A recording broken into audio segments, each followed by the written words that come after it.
Welcome to today's meeting on Iran economic troubles and international sanctions. We have with us three top experts on the Iranian economy. Susan Maloney, who is a senior fellow of foreign policy at the Saban Center for Middle East Policy at the Brookings Institution. She has been writing on the Iranian economy for over a decade. Shall I say over a decade? She was the first person, as far as I know, who wrote about the foundations in Iran. And that's when I first met her. She was a student. So, and to my right, I have Professor Javad Salehi Esfahani, who is a professor of economics, at Virginia Tech. And this is the first time, I believe, you're speaking at the Wilson Center. So I must confess, it took a lot of courting and convincing and persuasion to...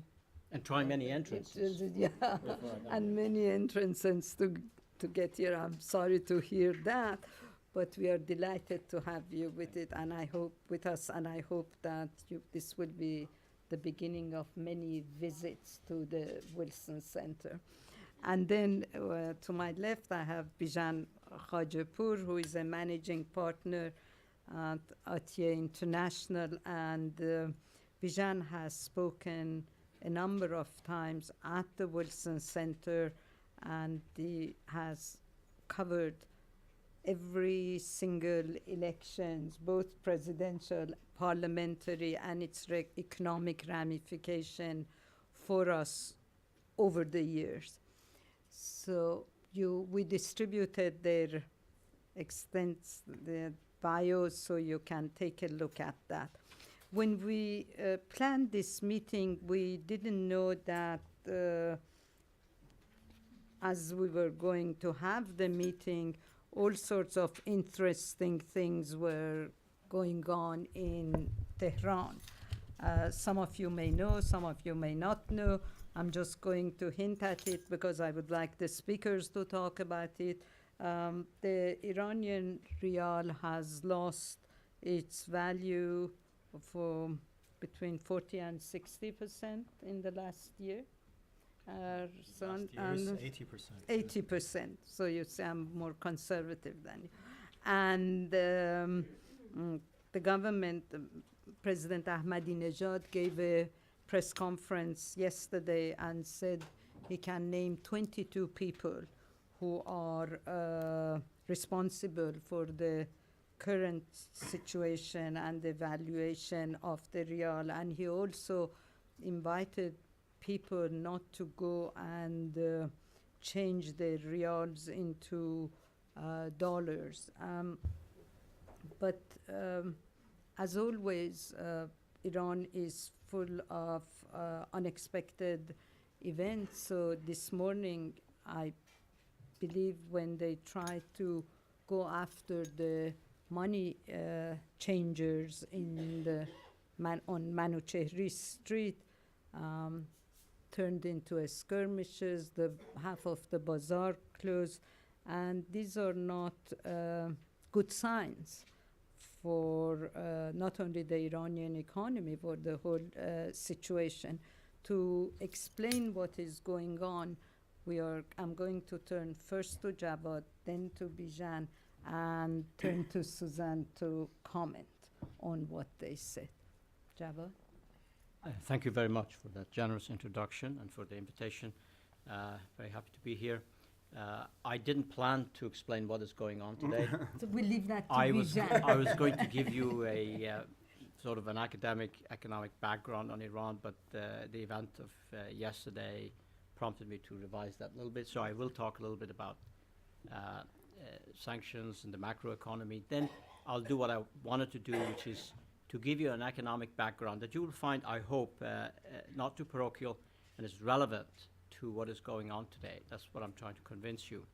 I'm going to show you some slides from a study I'm almost finished doing on the subsidy reform, and then talk a little bit about the future, again, in light of what's happening today.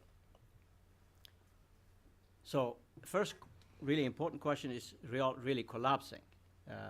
I think there's a lot of misunderstanding about the currency system in Iran.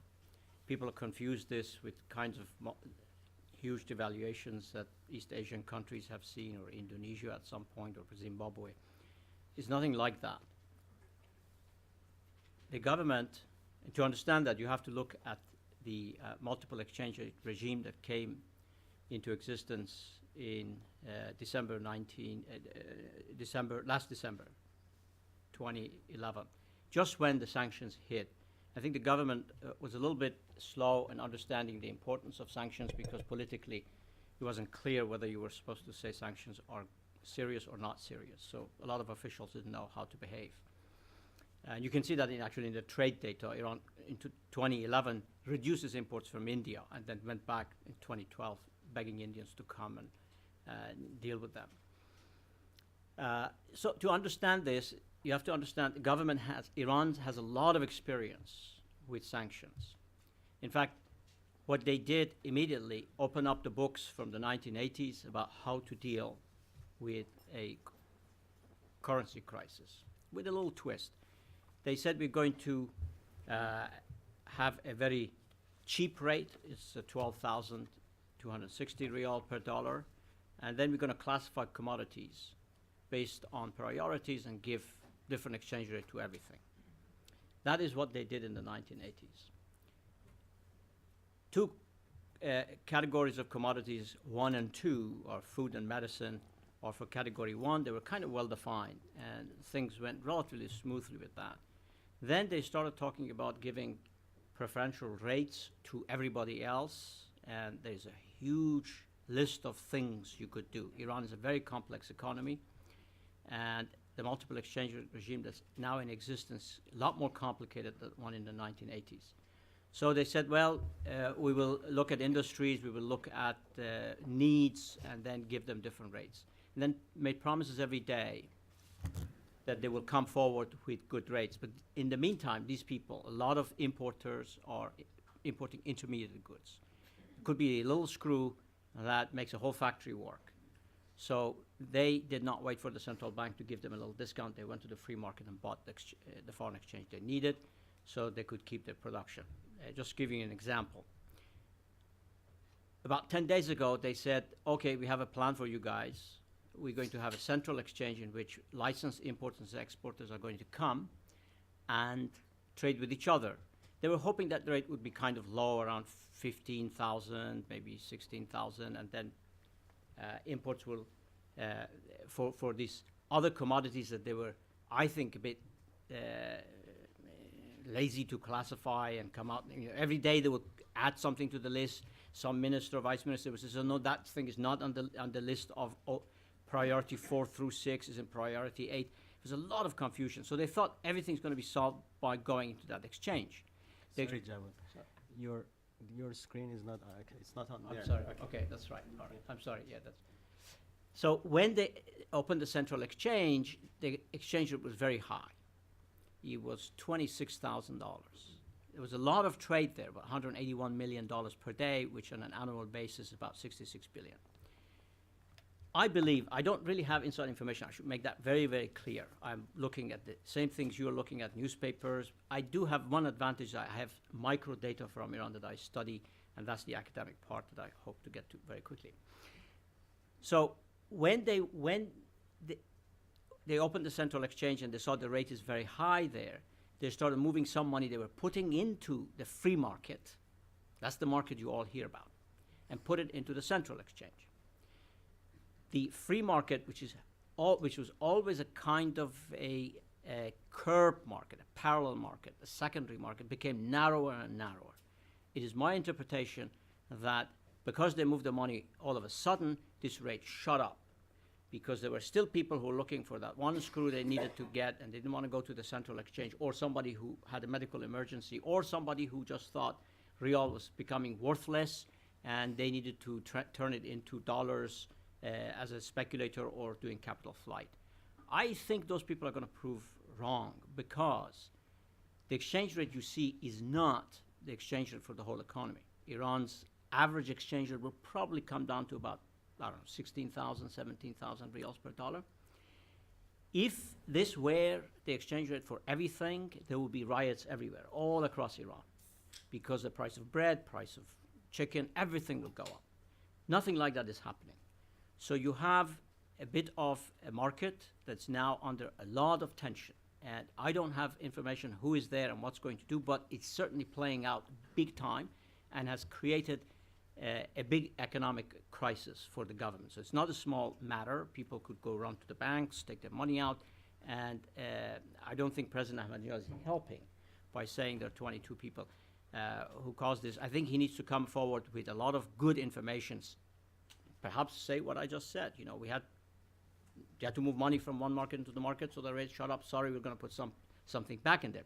Also, he can come forward and say, you're really on your own if you want to do things that we don't think are necessary. And then people can figure out for themselves what it is that they're doing with their reals and the dollars. I think government's priority is on the basic commodities. It understands that the kind of tension that broke out in the city of Neyshabur, which is kind of my hometown, in July, where about 2,000 people walked into the street in kind of orderly fashion. I know Cliff wrote about it as a riot, but it was no riot. I was there. And protested. And the government came down quickly, calmed them down, and they said chicken prices will come down, and they did come down. That was a chicken crisis, which I think got the government's attention. And I think convinced them that between the dollar market and the chicken market, they need to pay their attention to the chicken market. So you have really these two things. In the end, what's happening with targeting of sanctions, you have two kinds of targeting now. So the West is targeting the rich in Iran, because the government is just shifting its dollars to protect the poor. And it's a sort of a dual kind of targeting. And I think some people in Iran are having a laugh. I don't know if it's going to be the last laugh, but it's going to be a laugh, because the unset purpose of the sanctions was to get ordinary Iranians, perhaps those below the median, to become so unhappy that they were going to bring down the regime or force the government to change its position in the nuclear trade-off, nuclear negotiations. But it's at this point it's shifted to Tehran, northern Tehran, and I'm not quite sure that they are the type who are going to risk getting into the streets in a big time. So, but that's for you to know, and I think Bijan and other people in the panel know a lot more about that dynamics than I do. I just wanted to give you a little background on how I think this crisis, how I see the crisis today, and I could be wrong. Let me go to an economic background in a few minutes. I'm sorry, there's some charts and graphs, but I really think it's important to understand how things in Iran work. I'm looking at private unskilled wage. If you wanted to identify poor Iranians, you would look at the wage rate, real wage rate of the unskilled. These are typically construction workers. This comes from microdata. We're looking at median wages, people who said they had no skills or working in unskilled jobs received. You see a general trend upward. I believe this, okay. This is the real wages. This is deflated by the CPI. It's been rising. There was a little dip here. That was an economic crisis right after the financial crisis. Oil prices fell. And it reverberated in urban areas, in rural areas. But generally, unskilled wages have been rising. So that's the perspective that I think the poor Iranians have of the functioning of Iran's economy, which is very, very different from the perspective that people in northern Tehran have, the people who often talk to reporters. So I think maybe this is more useful for you than me reverberating what you hear in the news. Now, you may not believe in the CPI, so you may want to know how much an ordinary worker and a skilled worker can buy in terms of chicken. Okay, that is a very important commodity. I first noticed it when Laura Sikora wrote that article, New Yorker, where the people who are the inquisitioners were asking, why are you interested in chicken? I figured that somebody on the other side in Iran knew chicken, something was going to happen with chicken 3 months before it happened. So we're going to look at chicken. Now, first thing you notice is that Iranians have switched from red meat to chicken. The blue line is consumption of chicken, and the red line is consumption of meat. This is urban, this is rural. That's important. It's become a kind of a staple for working class people. That's the main source of protein. And by the way, Iranians consume per head more chicken than the Turks do, who are a little bit richer than Iranians. So if you were looking at income quartiles, you see that this shift to chicken has gone also for the poor. See, they've become big consumers of chicken. They've kind of doubled their consumption per head of chicken. Now, so one thing you can do is to ask a daily worker how much chicken he or she can buy a month, and that's this figure. It's been rising in all areas. And I can tell you something else. This is the advantage of having looking at chicken prices, because there's only two prices. I don't need to know the CPI today. I called my mother, asked for chicken price, and I asked my friends about the daily wage of construction workers. You divide that by 2, you find out that they can still buy at least as much as they used to buy a year ago or 2 years ago. So I think the government made a wise move in trying to stabilize the chicken market and not worry about the dollar. And you can see the result here. In terms of meat, meat has become a luxury good. Red meat is a luxury good, and its price is not relevant, again, to the population that the government is looking at. So let me look at this other program that I believe may not survive the current crisis, but again, it's very telling of what has been going on in the dialogue between the government and the people below median income. Taking oil money to the people's dinner table, this was the promise that the president made, and he started making good on it 6 years later. If you look at energy subsidies, they're very regressive. So he couldn't really do very much about taking the other oil money, the oil money that is the $50, $100 billion to the dinner tables. That goes through the central plan. That goes through the planning organization. He dissolved that. He found out he still didn't have much control over it. So he figured he'll take the money that's being consumed domestically, the energy subsidies, which are very regressive, because here you see, except for bread, that is flat. These are income deciles. You look at other things, especially gasoline, these are highly regressive. The poor got 30% of their income from energy subsidies. So they're highly dependent on these subsidies. But the money that the government is giving is mostly going to the rich. So he just undid that and started giving everybody about, let me give you this slide, $45 per person per month.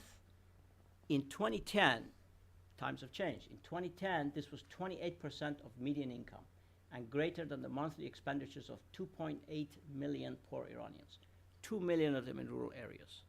So this was big money to those people. And unskilled worker with a family of 4 would be receiving a monthly transfer equal to about 40% of his or her wage. Participation in this program was interesting because although it was a modern form of participation, you had to go to a bank, rural people participated at greater numbers than urban people. This is coming from survey data, by the way. Last quarter of 2010, the survey was released. I focused on the last 3 months, and I'm looking at who got cash from the government. And I find out that when you look at income deciles, so blue is rural, when you look at income deciles, the people who didn't bother to register and weren't getting money were on the top deciles, but the middle class participated big time. in this. And here we're looking at how the transfers affected incomes. The red line is very telling. It was 25% of the income of people in lowest decile, but very little, about 3% of the top deciles of income. And this is the dollars, the actual dollars they all got. And see, most of the dollars went to the poor and the middle class. Here I do a quick exercise to estimate the impact of the program on poverty and inequality, because there's been a lot of debate on that in the press, but there's been never any data to speak about, or the data has come from government's calculations, which people don't trust. So I'm looking at this data, and 12% of the poor, 12% of the rural residents are poor in 2010, last quarter of 2010. 8.8% urban areas, total about 10%. If you took the subsidy money that they received out of their income, how much would poverty go up by? That's the question. Poverty would go to 20%, 12%, 14%, because prices have gone up by now. If the transfer hadn't been there, there would have been quite a bit of problem. With the transfer, if we have an 8% decrease in poverty.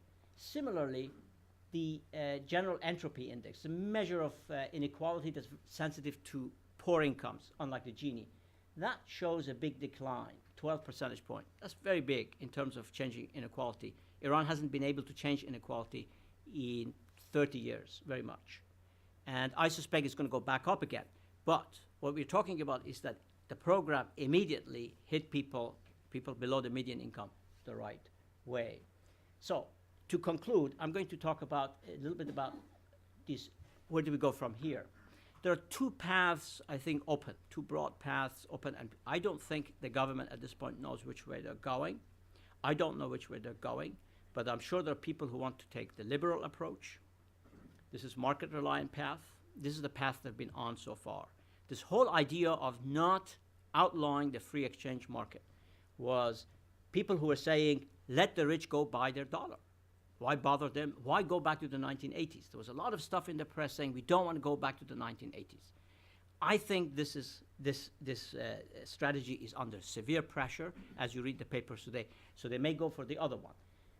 If they went with this forward, there is a path open to them, still with the sanctions, that they can do better macroeconomic management. They can raise the interest rates. If they raise the interest rates to 30%, they're 20% right now, way below inflation. Actually, they raise it 50%. You will see money getting dried up from all these other speculative needs. But there are lots of problems with doing that, political problems. They could engage the private sector to do what they can do now. Private sector now is in an ideal position. The price of things they make are tripled since 6 months ago. If you made a pair of jeans, the price is tripled. So now is the time to go make money. Government needs to calm things down. It can do that. Or if it does that, it can stimulate local production of previously imported goods. But it must share information. It can't say we're not going to announce. We will not announce inflation anymore. It cannot say we're not going to announce unemployment rates anymore. It cannot say there are 22 people who are responsible for this, and not say where is the foreign exchange going. The 50 billion, whatever they're earning now, or not disclose what it knows about the future. Are they able to sell 1 million barrels of oil in the next six months, next year? Those are the kind of things would get this liberal approach possibly back on track. But the command economy path is what a lot of people are used to.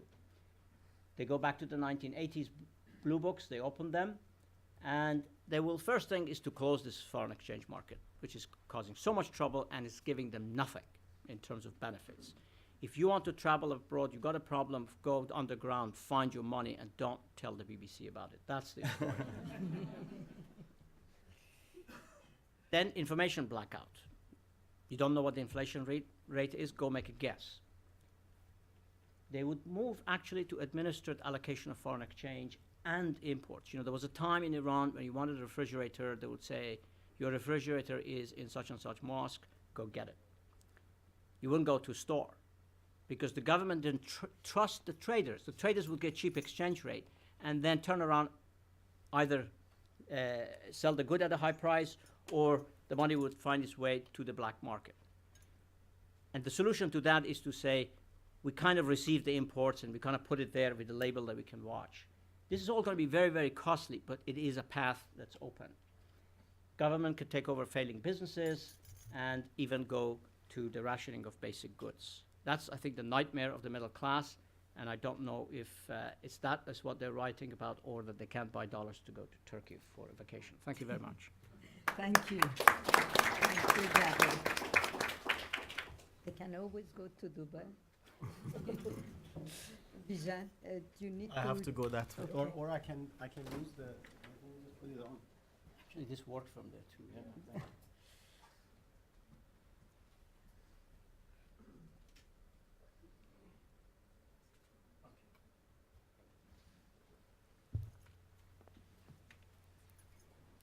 Well, good morning, everyone. Great to be back, and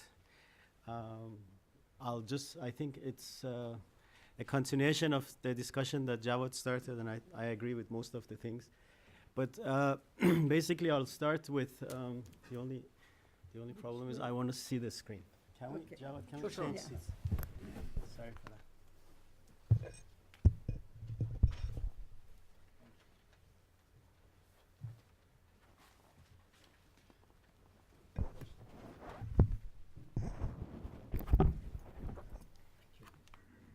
Sorry for that.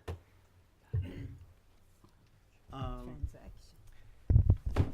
The first point I would like to make is that it's not just the sanctions, as we heard also from Professor Saleh Isfahani, that are hitting the Iranian economy. It's subsidy reforms, it's mismanagement, it's also right now the political situation. I always call it the pre-election paralysis in Iran. We always have a 6-month period of nothing really being decided because of the anticipated elections.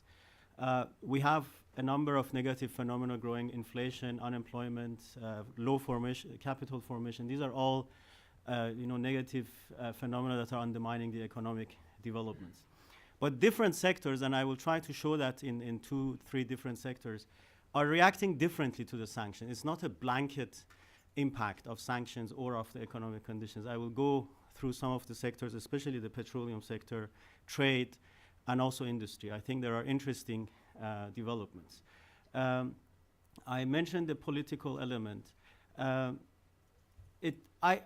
disagree with those people who say the Iranian economy is collapsing, or the ones who are saying there is a cripple date, there is an economic cripple date in Iran. It is too big of an economy and too complex, as also Javad said. And I think we will have to watch the dynamics and understand the dynamics, and I will try to do that. Before I do that, sometimes we economists, we forget the perspective of the citizen. We start looking at indicators and graphs and so on, and we argue, and economically, in economic fundamentals, everything is right. If you look at the graphs that Javad presented, it's all true. But the fact is, the average citizen is very distressed by what's happening. They don't understand what's happening.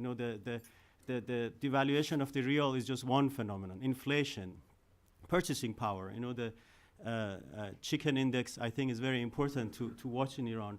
And there are now more and more people, and it's interesting that Javad suggested they may go back to the 1980s.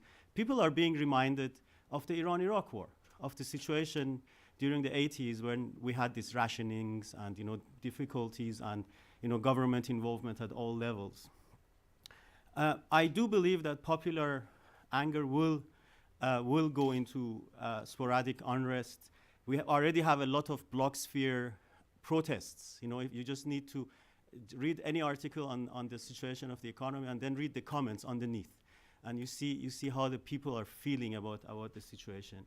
I was just telling Khaled, a female poet just wrote a beautiful piece about how Iranian money is being spent in Syria and Lebanon and so on, and we are basically taking our bread, she says, and sending it to other people. Even though President Ahmadinejad talks about enemies, and when he says enemies, he means both internal and external enemies, the people are more nuanced about it. The people are also blaming the government and the failures the failed policies. So with that, let's go into also a couple of graphs here. The first time I showed you this graph, which is the differential between the official rate and unofficial rate, was here. And we were pretty amazed here, but look where we are now. Basically, the differential is 200%.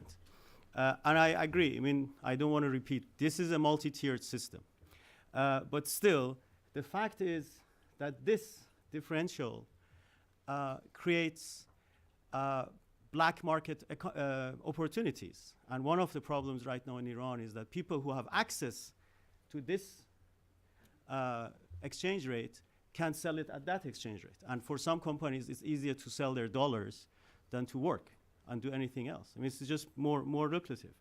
So the question is, can this be explained economically, not just purely economically? I think there have been a number of other uneconomic, psychological, political phenomena.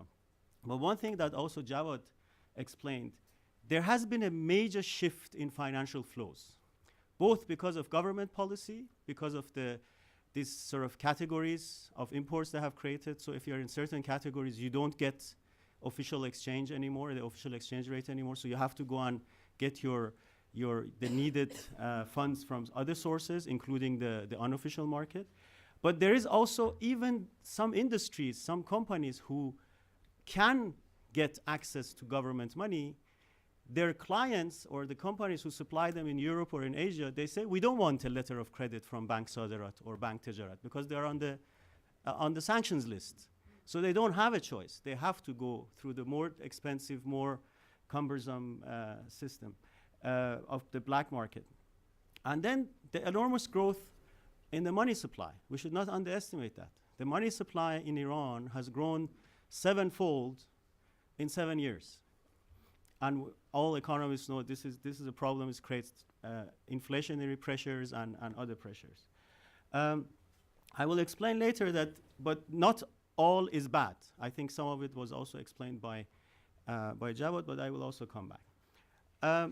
I know what I'm going to show you is economically imperfect and scientifically imperfect because there are so many things, indicators you can question. But there is an approach to calculate the exchange rate in countries based on the inflation differential between two countries. So you take a country of benchmark, in this case it would be the United States, because we are talking about the US dollar rate. So you would take the inflation differential between the two countries, between the US and Iran, and then you basically would devalue your currency based on the differential every year. If you do that in the case of the rial, because the rial was officially valued at 8,000 rials per US dollar in 2001. That's when they put an end to the previous multi-tiered system. That was the official rate. If you take that, it's interesting. This is where we would be today. Starting 2001 at 8,000 rials, it would actually be at about 33,000 rials today. So the market, which was before they closed it down yesterday, stood at about 36,000 rials, is not that far from this approach. The market also, understands some of these flows, some of the inflationary impacts, and so on. So we have right now the official exchange rate here, the black market rate up here. The non-subsidized inflation rate. Basically, you can say the government has been subsidizing hard currency at this rate. And I believe there will be an official devaluation of the rial very soon. And obviously under these circumstances, if the government comes and says the new official rate of the dollar is 20,000 rials, everyone will say, great, because at least this will probably come down. And I agree with Jawad, this will come down. This is not an artificial phenomenon we are dealing with. So essentially the official rate has been subsidized, no matter, even if you correct, and these are all official inflation figures, both in Iran and in the US, but even if you say, well, some of these differentials are not right, or you have to take, the distortions of the Iranian economy into account, but it's definitely not here, from here to here. It will be somewhere around here, and I think that adjustment, that correction will come. So will the economy collapse? Let me show you a graph that I think is very, very telling. This graph shows you Iran's daily crude production, crude exports. And the blue line are the per capita annual oil income of the Iranians. Per capita annual oil income. This is where we are this year, about $1,000 per capita. This is now projected into next year, assuming Iran will only export 1.5 million barrels a day. Basically, the new balance they have managed to emerge at after the US central bank sanctions and the EU ban on buying oil from Iran, about 1.5 million barrels a day. It was about 2.3 million here. But even at that rate, and with a growing population, and these are all 2012 dollars, so it has been inflation adjusted. We are actually, in these years, earning much more than the majority of the past 3 decades. So basically, in the majority of the past 3 decades, the per capita oil income has been below, well below $500.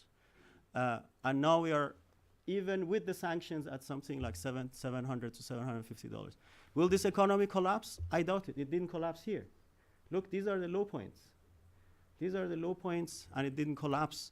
It managed to survive with ideas, with its complexities, and so on. I wanted to say, this is only crude oil. If you add the growing role of gas, and I will show that to you in a minute, and other exports, especially electricity exports, this per capita income will actually grow further.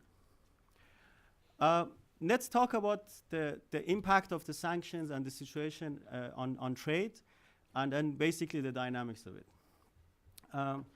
Basically, banking sanctions, government policies, and all the different realities have shifted a significant segment of the Iranian trade away from the official banking system.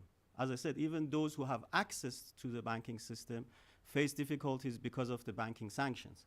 Then the ever-growing demand is mainly related to these traders. I mean, obviously including the trader or the company that has to import very small spare parts, but there are obviously also large imports that create the demand for hard currency. So basically, external sanctions, banking sanctions and external sanctions have mainly put pressure on the private sector, small businesses that don't have access to the government funds. The ones who have access to the government funds are managing their funds in a different way, in their hard currency issues in a different, most of them have accounts outside Iran and so on. And then it has basically led to the growth of this underground economy, of the smuggling economy. According to the Central Bank of Iran itself, 21.6% of the Iranian economy is considered underground economy. A big part of it smuggling activity. To basically circumvent sanctions, circumvent some of these banking issues, there are a growing number of Iranian companies investing or creating branches in Turkey, in Iraq, in Armenia, in other countries. They manage their trade there, and then they sometimes bring those goods into Iran through unofficial channels. I believe there will be a new balance in the hard currency sector. Some of the imbalance right now is because of the ongoing commitments. And I think this new rate that will emerge will actually have a positive impact, and I will explain that later. Let's quickly look at the petroleum sector. Oil exports, as I said, have fallen from 2.3 million barrels a day last year to about now, after a hiccup, to about 1.5 million barrels a day. And for me, that's a hiccup, and it's not a crisis, and I will show you in a minute why. The bigger problem, or the actual crisis in the Iranian petroleum sector, is the fact that all these pressures, especially the inflationary pressures, are making projects more expensive. So you have a large group of subcontractors who have signed contracts with the Ministry of Petroleum or other companies and ministries, and they had done, I read one case study, one project that was signed 3 years ago. The actual cost of the project is about double the original price of the project. So basically, inflation and especially the hard currency situation has created created a major issue. And a number of associations and companies have actually written letters to the NIOC and to the minister to come and re-evaluate projects. And they even say, we don't want even a profit, but at least give us the cost, because that's just unrealistic. This is the real crisis. So a lot of investments, a lot of projects are stalling because of the inflationary and the hard currency situation, not because of the sanctions. The longer term impact of the sanctions is obviously lack of investment and lack of technology, and that, as I explained last time I was here, is a more longer term perspective rather than just saying the recent sanctions, especially the oil sanctions, have sort of broken the back of the Iranian petroleum sector. The only good news in the petroleum sector is the energy savings emerging from the subsidy reforms. And some studies suggest that that's about 100 million cubic meters a day, and that's significant. You know, it's in a situation where we have basically a domestic production of 500 MCM a day, basically a 20% saving on energy. And that's obviously a new opportunity for NIOC and the ministry to invest in that. I drew this graph, but I'm going to skip it in the interest of time. But this shows you the distribution of revenues, oil and gas revenues, because this is also something new and important. It's not all of the oil and gas revenues are at the disposal of the government anymore. And basically 20% goes into what's called the National Development Fund, and also some excess goes into the Oil Stabilization Fund. But I will skip this. If we have time, we can discuss it later. What's the outlook in the petroleum sector? The current sanctions have slowed down the process. There's no doubt about it. But they are also compelling Iran, and that's important to understand, to actually become a producer of a number of equipment and services itself. You know, when Iran can't buy it outside, can't get the type of products it wants, it will basically invest more and more in building the equipment. 2 weeks ago, the news was that Iran exported its first oil tanker to Venezuela. Well, that's also an upside to the economy. If they can't buy tankers, they start producing tankers, and a few years later, they become an exporter of tankers. And the same will happen with other equipment. The current hiccups, especially the inflationary hiccups, are slowing down, undermining the sector. But there will be a new balance. Obviously, it's an industry that relies on hard currency. It earns hard currency. So it should actually overcome these hiccups. While everyone, including Western analysts and so on, focuses on oil, I believe the future story of Iran is actually gas. And I just mentioned one aspect, that's the savings because of subsidy reforms. The other aspect is that with the current projects that are actually under construction, within the next 5 years, Iran will add another 100 billion cubic meter a year. That's about 250 MCM per day capacity to it. So it's basically it will add another 50% capacity to its current capacity.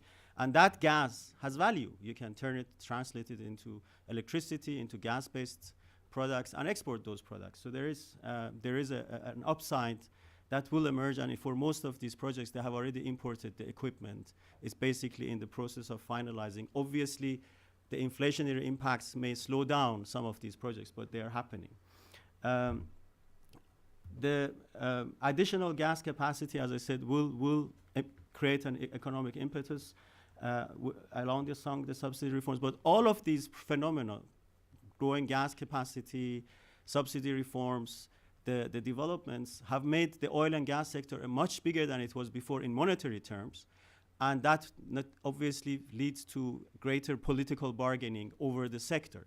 There is now a lot more political bargaining processes involving investments in the oil sector. Just to show you the growing gas sector, this is the outlook for Iranian energy and also non-petroleum or non-crude exports over the next 5 years. And this is gas. Gas will become bigger, and most of these non-petroleum industrial exports, especially industrial exports, even agricultural exports, they're also reliant on gas, on gas as a source of energy. So there will be a significant element.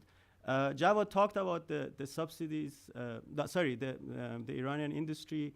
Very quickly, I do believe that in the short term, the Iranian industry is suffering, mainly because of the subsidy reforms, increased energy prices, but also because of the sanctions. It's become more and more difficult. Basically, what the sanctions have done, they have increased the transaction costs. You have to sometimes, or most times, go through a third country. You have to pay higher costs for insurance, for transportation, and so on.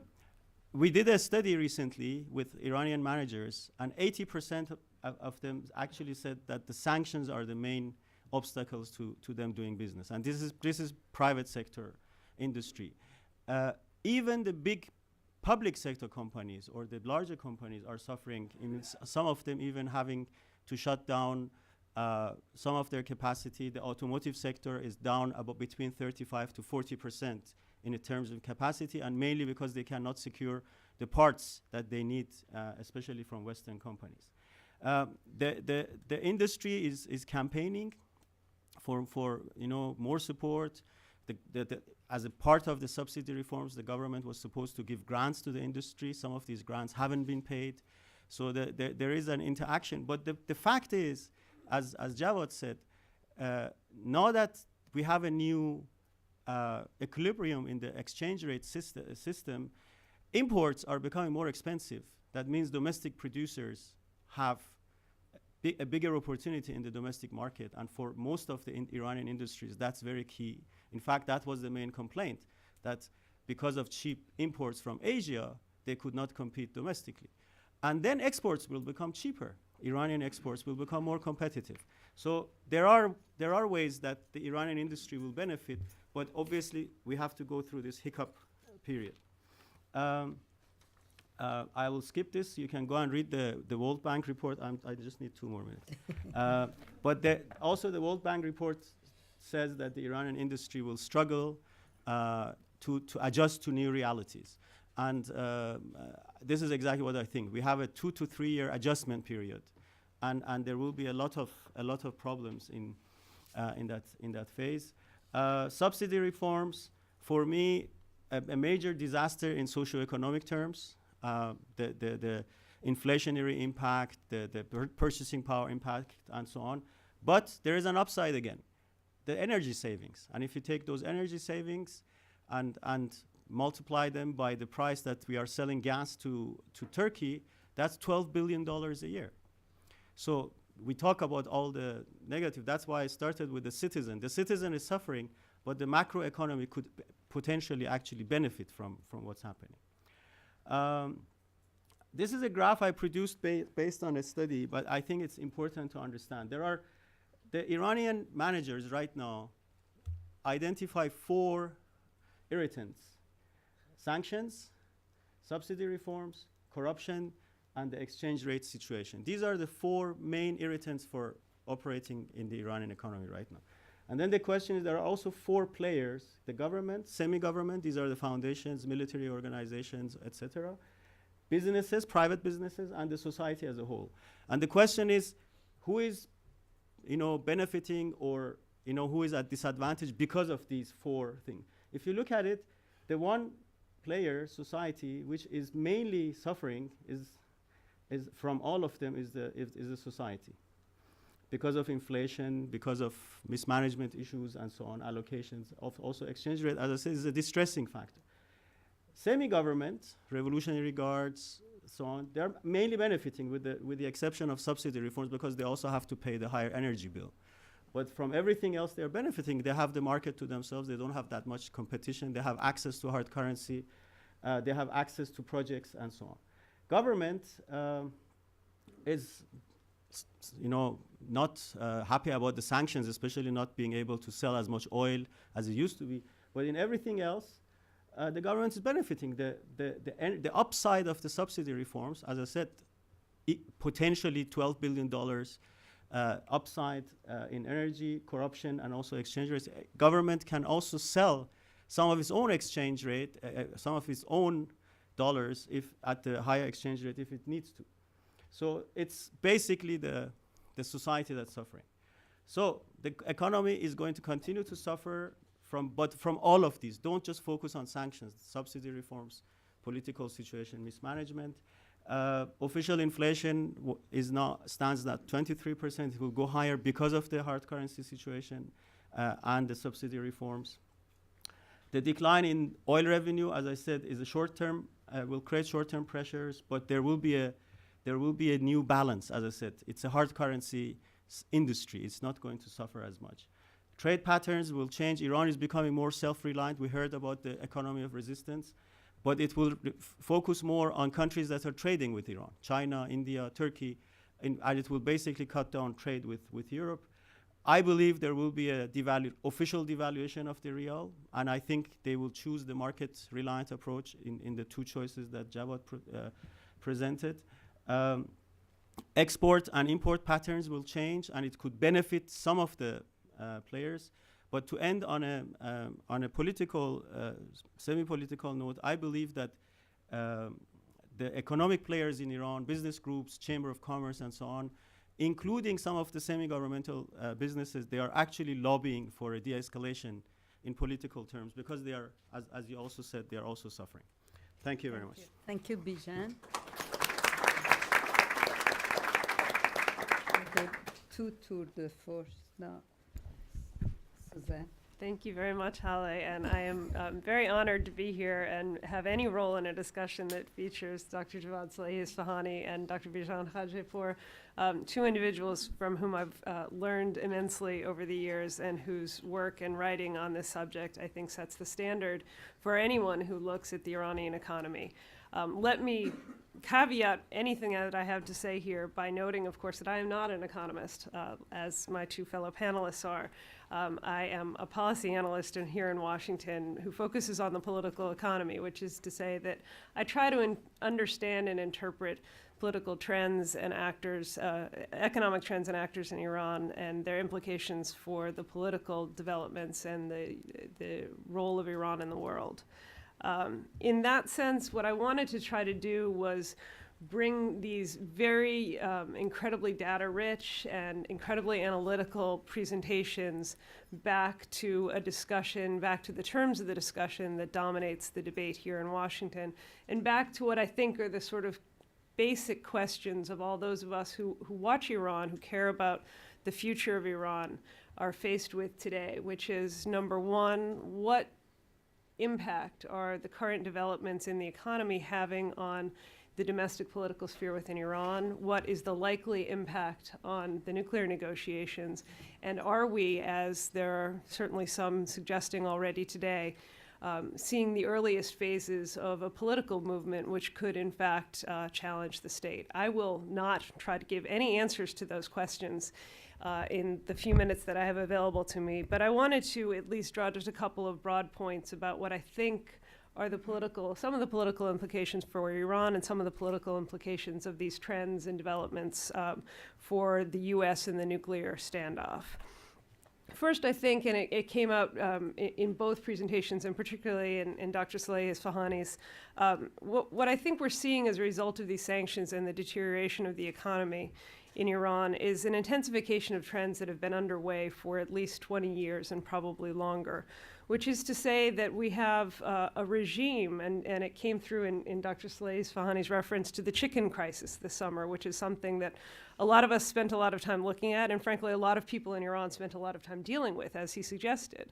The chicken crisis. This is a government which, of course, was founded by or created under the direction and inspiration of Ayatollah Khomeini, who famously is attributed to have said the revolution was not about melons. But suddenly, the revolution was going to be made or potentially broken by chickens.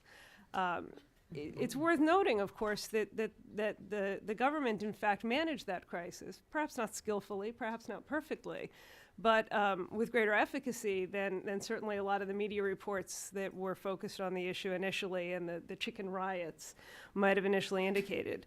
But to me, what this brings home is this sense that what you have in Iran is a government whose legitimacy is no longer based upon ideology. It is based upon its ability to deliver a better future for its citizenry. That's a positive trend, a positive phenomenon. It's complicated because it's an economy that depends, of course, as both speakers discussed, on the income from oil rents, which of course is a different kind of an economy than one that is primarily a productive economy.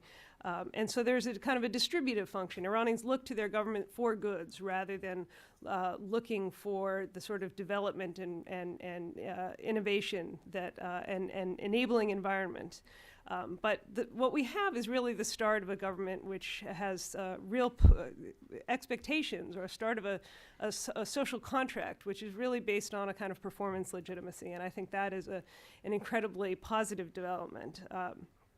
I would say that in the kind of two scenarios that Dr. Javad Salehi-Isfahani ended with, the idea that the government may move to a kind of liberalization of the economy or a command return to the 1980s, I tend to be less optimistic about the prospect for liberalization. I think it's quite clear that the sanctions have actually forced some ultimately liberalizing mechanisms. It has forced the government to deal with issues like overspending on imports, the devaluation of the currency, and even the question of the subsidies, the bloated subsidies. But ultimately, you see in the response to what's happening today that this is a government which is more comfortable with repression as a response to crisis than it is liberalization. And I don't see those trends changing, but I think that's obviously open to some debate. It may or may not be relevant to the political future of Iran because, of course, there have been only kind of limited connections between the process of economic reform and the process of political reform. They have operated very much on different tracks. They have not tended to support and intensify one another. And, it's not clear that even if the government were to embark on economic reform, that would either be positive or negative for, what we all would like to see, which is a moderation of the Iranian government's policies toward its own population and toward its neighbors and security issues. I think it's important to stress just a couple of final points on the Iran implications, and I'll move to the U.S. One is that it's undeniable, despite this, what we can demonstrate in terms of increasing gas production and other things, it's quite clear that Iran's economic horizons are more limited today than they have been at any point, I would argue, in at least 50 years. And that's incredible, and it's tragic, because it is, of course, a period of time in which the opportunities are greater and wider and more diverse than they ever were before. Iran has these burgeoning trade and investment relationships with all of the growing Asian states. And yet, this is not an economy that can survive on exporting the occasional oil tanker to Venezuela. It is not an economy which will be able to compensate for the reduction in its oil exports by exporting gas, because all the same sanctions that have applied to oil exports have implications for gas. And by the way, Iran needs the gas at home. It doesn't really have any excess and won't have any excess in the near term to export. So I think there are huge constraints on Iran's growth and development for its economy. And that comes back to the final implication for Iran, which is that these are tremendous political vulnerabilities. It's not simply the sanctions. It's not simply the currency crisis. It's not simply the price of chickens. It's the fact that all of these economic measures have tremendous carryover, spillover effects on the rest of the economy. As Iran moves more to barter trade with several large countries, it is experiencing a flood of inexpensive manufactured goods, which are crowding out domestic Iranian production and destroying some segments of the manufacturing sector. There are real issues that this poses. And it's quite clear that if you look at Iranian history, every period of political turmoil, upheaval, and attempts at revolutionary mobilization have been preceded by some period of economic disruption and grievance. Now, that's sort of stating the obvious. But in effect, this is something the Iranian government has genuine concerns about. Let me wrap up very quickly with just a couple of thoughts about what this means for the U.S. and for the nuclear negotiations. First is that sanctions are clearly not a strategy. Sanctions are working, but we're not getting anywhere on the nuclear program. And that distinction can't be lost on anyone. The administration is quite happy to boast about all of the same kind of negative statistics that we've heard discussed in the news and discussed here today.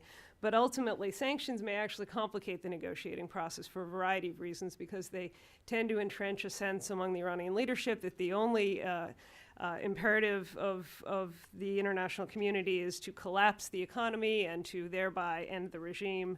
And they also, frankly, are unwieldy instruments. It's much easier to sanction than to desanction. And so we have a regime which is almost self-perpetuating and typically has an escalatory dimension built into it. Second point is that, you know, the person that we're trying to influence here is not the Iranian population. I think, you know, whatever the perception is, these sanctions are not intended to force an uprising by the population against the government and thereby change nuclear policy or change Iran's approach. The sanctions are really intended to unnerve one individual, and that's Ayatollah Khamenei and those around him, in order to prompt a more moderate approach and greater conciliation on the nuclear issue. But if you look at Khamenei's history, actions, rhetoric over the years, you never see that he gets it, that he gets this connection that Rafsanjani and others within the power structure clearly have gotten, that improving the economy is contingent upon a better relationship with the world and with Washington in particular. Khamenei, you know, throughout his period as Rahbar and even before this, you know, it seems to be quite clear that he's often interested in trade and economy. He's not someone who had a kind of radical leftist approach to the economy, but he did not and has never appeared to be willing to give ground to Washington. And so that, I think, is a fundamental issue, that these sanctions are going to influence a lot of other people in Iran and prompt a lot of other people to rethink the approach, but it's not clear that we'll have the same impact on Ayatollah Khamenei. And finally, I think we are going to, as we see more upheaval in Iran, as we see more unhappiness, and as we see the sanctions hit the population, I'll just state the obvious, we're going to see more sanctions fatigue, more concern about the humanitarian impact of sanctions, and more cynicism. I was sitting at an event last night next to a senior representative from a state very close to Iran, who said, look, these are the toughest sanctions in history, and even they're not working. Nothing's going to work. No sanctions are going to work. And I think that that's another dimension of these sanctions and their efficacy that actually begins to create more problems than it actually solves for the nuclear issue. With that, I'll wrap up because I know you have questions for the smart people. Thank you. Thank you very much, Suzanne. We now open the floor to your questions. Barbara, please, just wait for the mic. Thank you. Mic here to Barbara Slavin, please. Thank you. Thanks, Hala. Thanks to everybody on the panel. You're all terrific. Allow me to be a little devil's advocate here. Some of the things you didn't talk about, unemployment. When I was in Iran about a month ago, people were complaining that blue-collar workers are being laid off at a record rate because of the problems in the automotive industry, other heavy industry not being able to get parts. How serious an issue is that going to be in terms of discontent, public discontent? And also this current panic that we're seeing, because, I mean, it is a panic, at least in the so-called free market. How much of that is being affected by the government's inability to get a hold of reserves that are frozen in European banks? Is the government really able to inject enough cash to calm what has become a panic? Thanks. Who wants to go? Java, unemployment. Thank you, Barbara, for that very good question. Unemployment has always been on my mind. As you know, I usually argue that inflation is not the biggest problem in Iran. It's unemployment, especially young people's.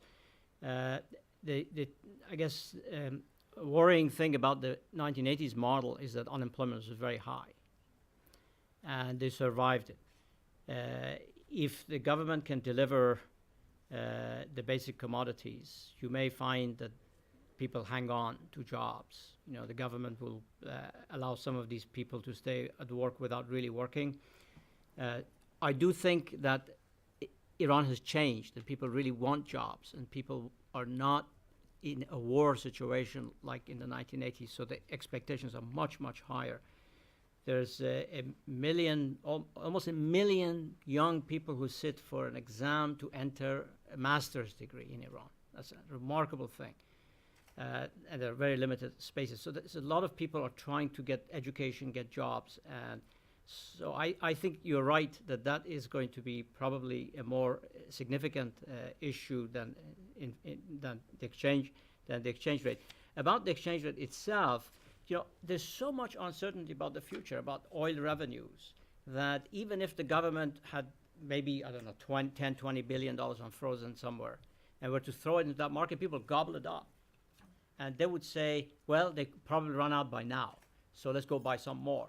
In a speculative environment like this, when the future 6 months, a year, even 5 years is uncertain about how much money the government is going to have, I don't think it's wise for the government to throw money to bring a rate down that's appearing in headlines. I think it's much better to hold their money for the rainy day.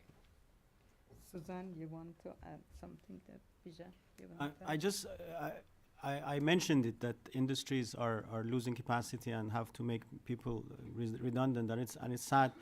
But again, it's not as one-dimensional as it seems. For example, we have now news that a number of farmers and also simple workers have decided not to work anymore because they get the government cash handout. And if you have 6 children and you're an 8-head family, you actually get more from the cash handouts than you would ever earn on your farm. So it's all these complications and all these sort of multi-dimensions that we have to look at. But I agree that it is a crisis, and I agree that it will be there for a while.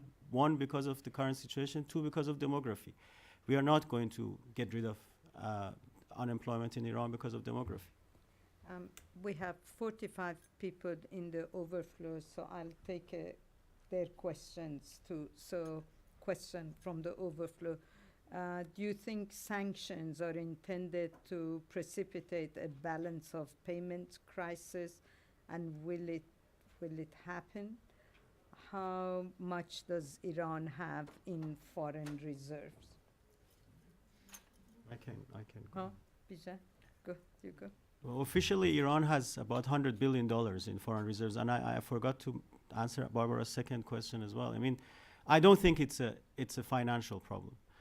Iran has enough funds, and Iran has, if you look at the Iranian culture, for years, and I know Jawad, like me, like many others, for years we were always wondering how the Iranian households are surviving. In the 90s we had inflations of 45, 48%, and it was unclear. The fact is that we Iranians know how to save in kind, by buying gold and carpets and and all these different things that you can sell if you have a problem. If you have even I know some families in the 90s went from selling their sort of larger apartment and then buying a smaller apartment and then living on the differential. So the country as a whole, the economy as a whole, also has a lot of hidden assets, hidden capabilities, and some of them are not that hidden, but they are there. I mean, for example, you should try to find out how much property in Dubai and in Iraq and in Afghanistan is owned by Iranians, and how that can actually be shifted if needed to. So I don't think it's a financial problem. Anybody else adding something? No? Okay, Trita. Just wait for the mic, it's coming. Thank you. Shrita Parsi, thank you so much for an excellent panel. Had 2 quick questions. It was pointed out in a different form earlier on that, and I think it was hinted at it during Javad's presentation, that we don't know yet exactly what the size of the volume is of the traders. Do we have any indication of what that would be? Because that obviously would be quite interesting to know, to see whether this is sizable or if it's something that is easily manipulable. The other thing is, Suzanne, about a year or so ago, you gave an excellent presentation in this very room. And I think it was in the presentation or afterwards that you made a very worrisome prediction, saying that if the sanctions regime continue, it doesn't precipitate a change in the government, it doesn't precipitate a change in its policies. You saw a very dark future for the Iranian youth, who could then end up going a very radical direction, seeing that none of, essentially having no hope for the future, being educated but not having any hope. About a year or so later, how would you assess your prediction? How would you, yeah, wanna go first? Javad and then Suzanne, you go. Sure. Yeah. You know, I think first of all, I have not been able to travel to Iran during that year, so I would make no claim to understand the mindset of young Iranians. All I can say is that on my prior trips to Iran, at a time when the economy was struggling, but certainly in a stronger position than it is today, sanctions were always very high on the list of topics that young Iranians wanted to address with someone as soon as they understood that this was an American. So I would imagine that it is a source of intense frustration, a source of real grievance against their own government, as well as against the international community. I believe that Iranians are capable of attributing blame in multiple directions for their hardships. And I think that there is, you know, a tremendous opportunity cost to all of this in terms, you know, fundamentally needs to be laid at the doorstep of the Iranian government. Because as much as Tehran may be able to survive on $50 billion a year, a sum which is considerably larger than the oil export earnings of the country during much of the Iran-Iraq War, this is a period of time. These are revenues that will never be recaptured, and these are markets in some cases that will never be recaptured. Iran's horizons, as I try to suggest, I think are going to be clipped for the long term in a way that is degrading for a country of the size, scope, and ambition of Iran. And I think that plays out in unpredictable fashion. I don't think we can presume to know how young Iranians will approach either their government or the world after whenever this crisis ends. But I think that they clearly have a lot to contend with. So very Yes, quickly, Javad. in answer to Trita's question, on average, Iran's imports are about $10 billion for necessities, $10 billion for capital goods, and about $40 billion for intermediate goods. Those are the bulk of imports. If you just deflate that a little bit, you know, you're talking about maybe a good $30–40 billion was being traded through that free market at the beginning, like in December, when the government just announced the program. Gradually, that's come down. It could be down to a trickle, like $1 billion the government injects there, just tiny bit, because there are lots of political pressures in Iran. You read every day in the press that why is the government giving foreign exchange for people who want to travel? Or even for people who pay for their students to leave Iran permanently. These are students who pay tuition in the West or in Asia. So I think that political pressure and plus greater uncertainty about the future, that the sanctions are not going to be lifted. You know, for a while they thought that going to negotiations would mean sanctions would be removed, and then they realized, as Suzanne mentioned, that the sanctions are very difficult to take out. I think that when they realize that, they're now on a conservative mood. They may not be supplying much money to that market. So that market is almost becoming irrelevant now. As it's becoming more important for the press, it's becoming irrelevant to Iran's economy. Most of the money is going to go through that central exchange for that $30–40 billion intermediate goods, and then about $10 billion to make sure there's stuff coming out. By the way, chicken is in 3 or 4 categories of those things. In number one, priority number 1 has chicken, priority number 2 has chicken, priority number 3 has chicken. So it is really important. Charlie, in the back. Charlie, yes. Mike, please. Yes. Thank you. Sorry. Cliff Kupchin. I think this is another sort of approach at Trita's question, which is to try to get a grip on, you know, what % of the Iranian economy is in play here. I mean, Dr. Isfahani, you just said a minuscule amount is on the free market, as I understood you correctly. But if I just want to back up and sort of ask, it seems to me that what happened sort of last Sunday was the government attempted, they didn't call it a devaluation, but they attempted a devaluation. You know, categories 1 and 2 are still protected at whatever, 12,260, and the rest was going to 24,600 or something like that. And as I understand it, between 10 and 20% of imports are in categories 1 and 2, and the rest are in 3 through 10. So it seems to me, I'm not an economist, I kind of do what Suzanne does, that they were in effect trying to push imports to the market rate, which is another name for mostly pretty much of a devaluation, except for categories 1 and 2. But it didn't work. Well, first of all, what percentage of imports fall into categories 3 through 10, and is that what they were trying to do? That's a very good question. I disagree that they were trying to push more and more transactions to the free market. They created the central exchange because they did not want people who are going to be importing inputs for industries to compete with people who were in a panic buying dollars. They wanted to separate them. So they said, okay, you come here. They started a building, which I understand today might be under siege. That they go there, and then they said you don't have to actually come to the building. You could do it electronically.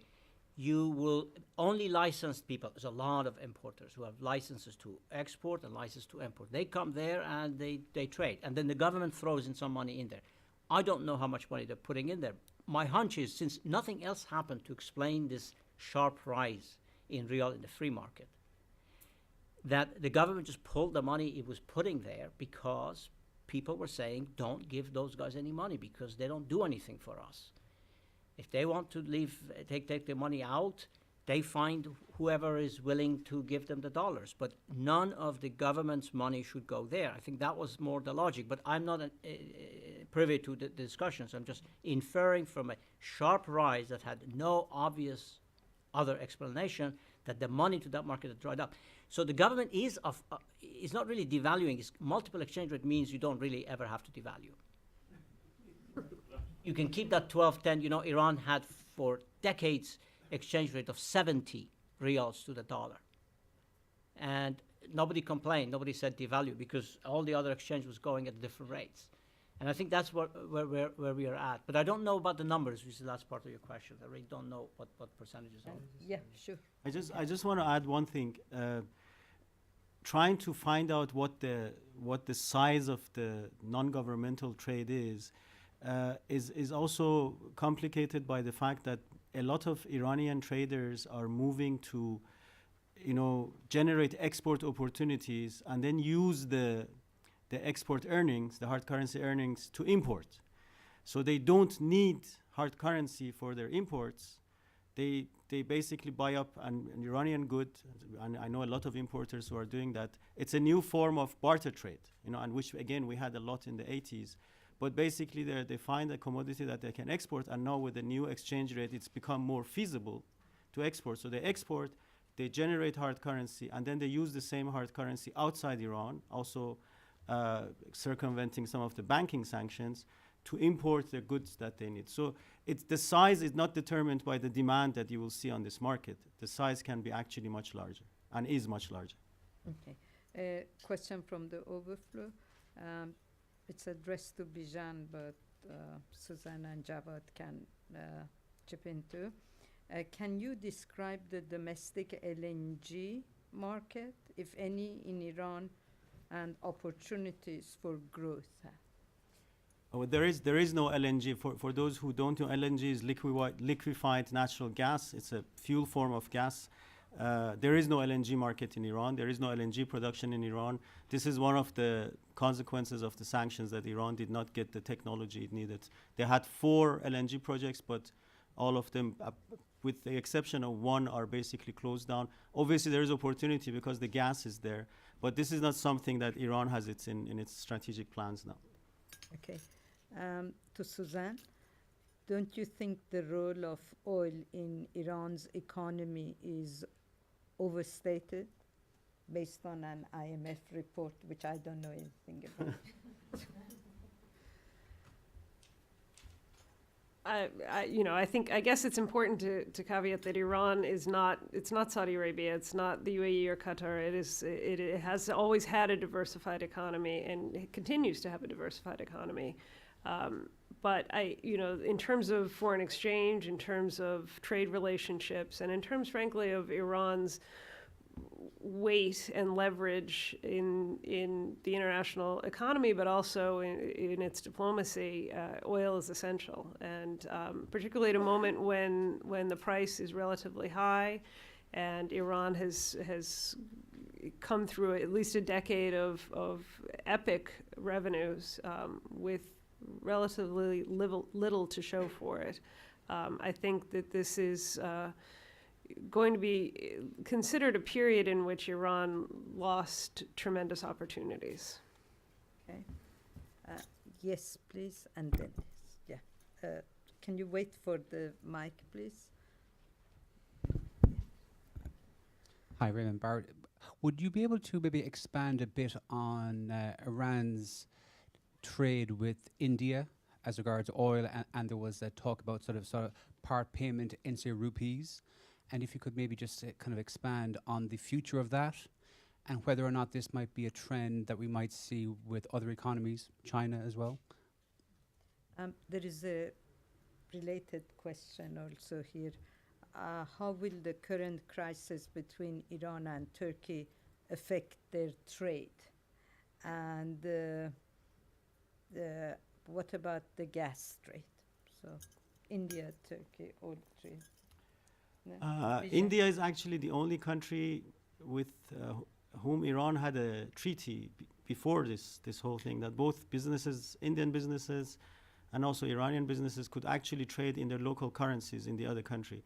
So being paid in rupee, and especially if you are actually expanding your trade with India, obviously carries a foreign exchange risk, if the rupee is devalued. But it's doesn't, logistically, it's not a problem. It's not that they have to. That's why they actually negotiated for a long time and then said 45% of Iran's oil exports can be paid in rupees, because they calculated this is exactly how much we need for the different imports from India into the Iranian economy. And there is, as I explained, there is a growing trade between Iran and India.